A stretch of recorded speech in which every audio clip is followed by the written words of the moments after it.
morning children. Welcome back to chemistry class. In the previous session you have learned the differences of physical properties of metals and non-metals. Today we will continue with the chemical properties of metals. Before that, let me summarize the previous session that we have concluded that metals and non-metals have their own difference in their physical properties. Okay, the physical properties in the sense, at a look what changes we can observe in the case of metals and non-metals. Okay, today we are going to learn the chemical properties. Actually, the chemical properties emphasize that how a metals perform reaction. This is what we are mainly going to discuss in this chapter. Okay, and before that, let me have a small introduction of the metals, non-metals and semi-metals in connection with valency. Okay, when you take a metals like sodium, you can see atomic number 11. Electronic configuration, when you are writing, K is equal to 2, L is equal to 8, M is equal to 1. So the valency of sodium is 1. The sodium will lose 1 electron, and since it is a metal, sodium is electron positive.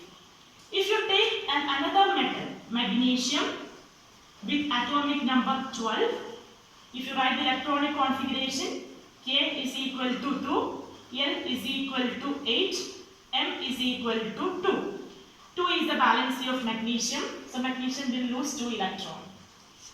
If you take aluminium, is also a metal. So, aluminium with atomic number 13. When you write the electronic configuration, K is equal to 2, L is equal to 8, M is equal to 3. The valence electron, it is 3. The valence is 3. Sodium lose the 1 electron and sodium becomes Na+. Magnesium lose the 2 electron and magnesium becomes Mg2+. Aluminium lose 3 electron and the aluminium will get 3+ charge. Look at these, all are metals, they are electropositive. So we can conclude that metals with valency 1, 2, 3, okay, they are highly electropositive. Or generally we can say that a valency of 1, 2, 3 are always metals. Okay. When you talk about the non-metals, what are they? If you have a chlorine, when you consider, you can see that atomic number 17. When you write the electronic configuration, K is equal to 2, L is equal to 8, M is equal to 7. Look at the valency. It is 1 because chlorine requires one more electron to complete the octet. So chlorine will take one more electron. So the valency is -1. Okay. And when you consider oxygen with 8 electron, K is equal to 2, L is equal to 6. What is the valence electron? It is 6. What is the valency? It is 2 because 2 more electron is required to complete the valency. So oxygen becomes O2 minus. It is both are electronegative. And when you have elements like nitrogen, what is atomic number? It is 7. So when you write electronic configuration, K is equal to 2, L is equal to 8, M is equal to 5. What is the valence electron? It is 5. What is the valency? Valency is 3 because 3 more electron is required to complete the octet. So N becomes N3 minus. Okay. And you have some semi-metals or metalloids having valency +4 or -4. Maybe we can have carbon or silicon, etc. Okay. You have learned the reactivity series in the first chapter. So based on the reactivity of the metals, let us move to the first chemical property, that is reaction of metals with oxygen. metals with oxygen.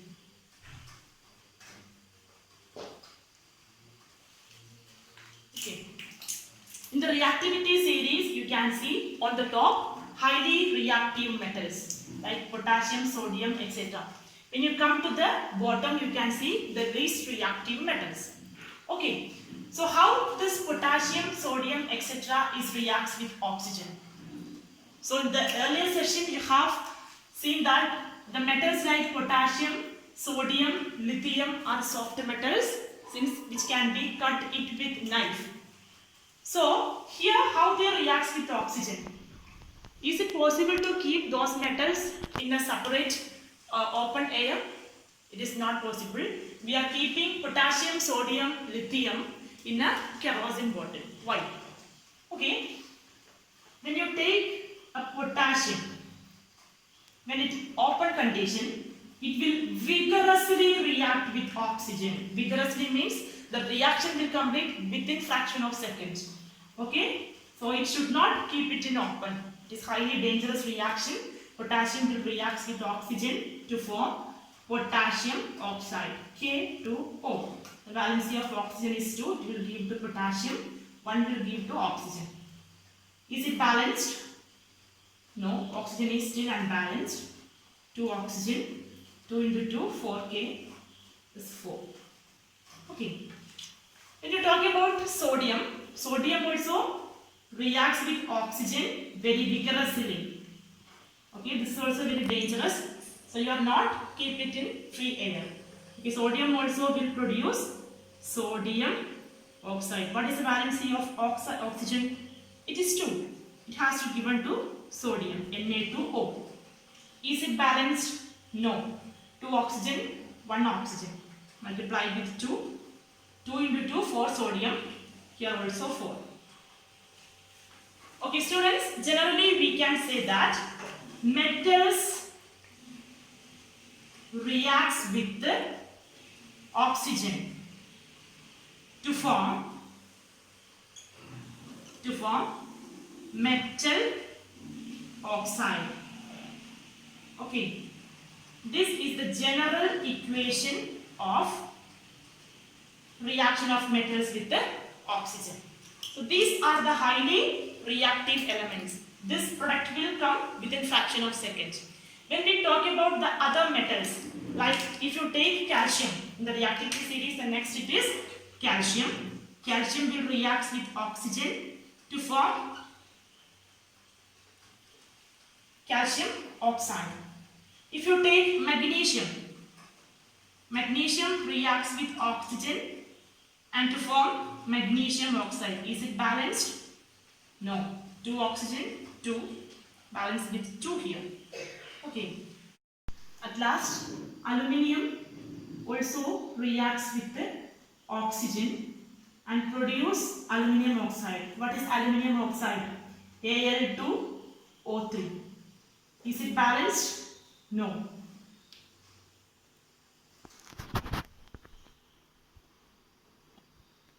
Yes, this is the balanced equation. Okay. And one of the interesting factor when you consider aluminium oxide, this will show you amphoteric nature. In the previous session, I have mentioned you a term amphoteric oxides. Why aluminium oxide is amphoteric in nature? Because amphoteric oxides, let us go in details. Amphoteric oxide, one of the example is aluminium oxide. Amphoteric oxides are the oxides which can react acid as well as base and produce salt and water.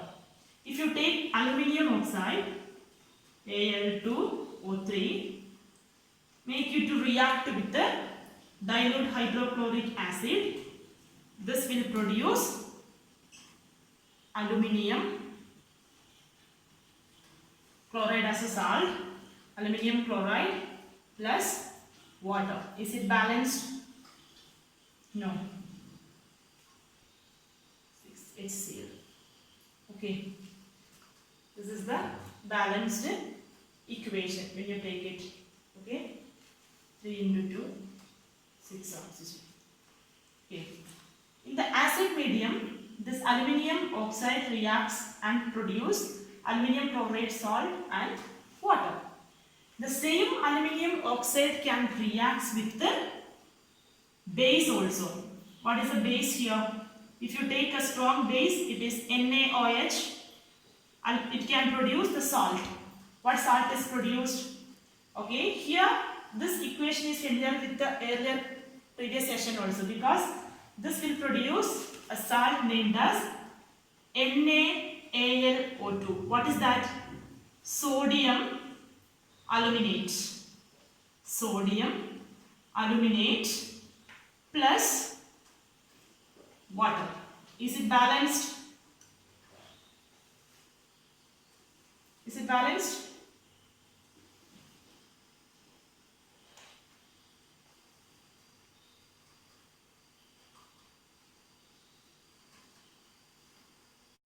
Okay, let us conclude with the first chemical property. Like the metals potassium and sodium, they are highly reactive.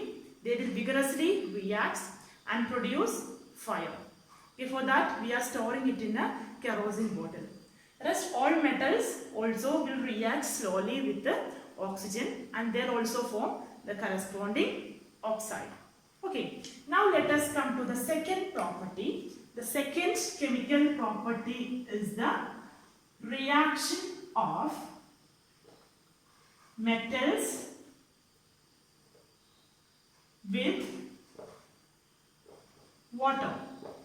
This is the second property, second chemical property. So after this you can see the potassium, sodium, they are highly reactive. Let us take first the potassium and sodium, how they will react. So students, now I am going to show you a video. From there you can identify how sodium reacts with the water. Okay.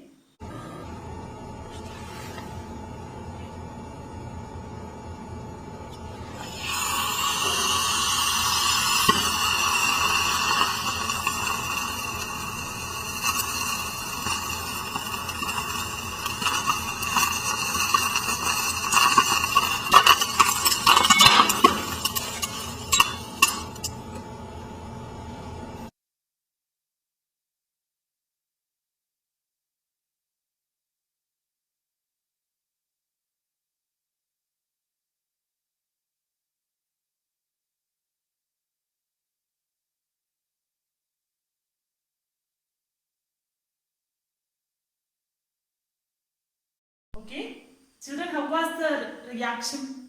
Yes, the sodium is vigorously reacts with the water and produce sodium hydroxide and hydrogen gas. This hydrogen gas leads to catch fire. Okay, so if you write the equation, sodium reacts with the water. Okay, here sodium is solid state, is liquid, and it will produce NaOH plus H2. This is aqueous and this is gas. Is it balanced? No. Now it is balanced. Okay, and potassium also highly reactive. In the case of potassium, it will react with the water which is in the gaseous state. Okay, that time also the potassium will produce the corresponding potassium hydroxide plus hydrogen gas. Okay, and is it balanced? Should be balanced. Okay, and both are highly reactive. They will vigorously react with the water. Okay. Okay, now let us check the reactivity of calcium. Okay, this calcium reacts with the water, and this is not that much vigorous like sodium and potassium. This will react slowly. Okay, and produce the corresponding calcium hydroxide plus the gas is common. It is H2. Okay, is it balanced? Yes, this is balanced. Now let us move to the reactivity of magnesium. This magnesium will react with the water. There is a small exception. This magnesium never reacts with cold water. This will react only in a hot water and form the corresponding magnesium hydroxide plus hydrogen gas. Is it balanced? Yes, need not balance it. Is it balanced? Yes, 2 plus 2 hydrogen here, 2. Yes, 4 hydrogen, 2 oxygen. Yes, it is balanced.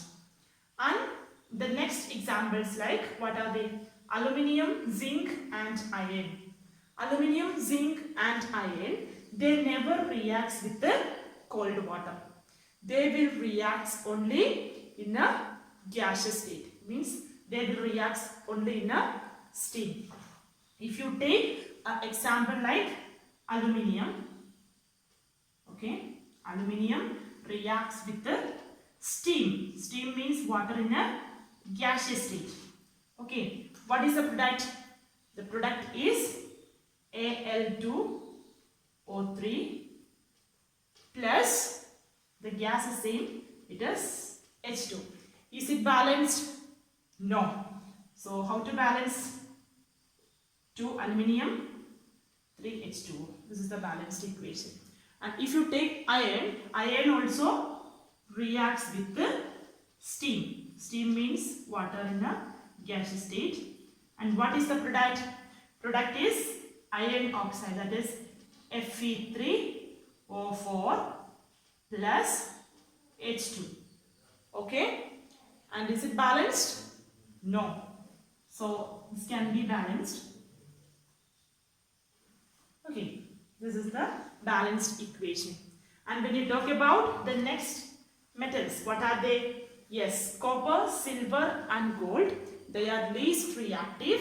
They never react with the water. Okay. Okay children, I hope you all understood today's session. Okay, we have discussed 2 chemical properties. Okay, and the one thing you have to point out, the amphoteric oxides. It is very important. Rest every equations is there in your NCERT textbook. Practice, keep on practice. Then only you can get the equations and the correct balancing. Unless you don't practice, there may be some confusion in balancing and the product formation and all. Okay? And if you feel any doubt, you can ask to me when I am online. Okay? Thank you.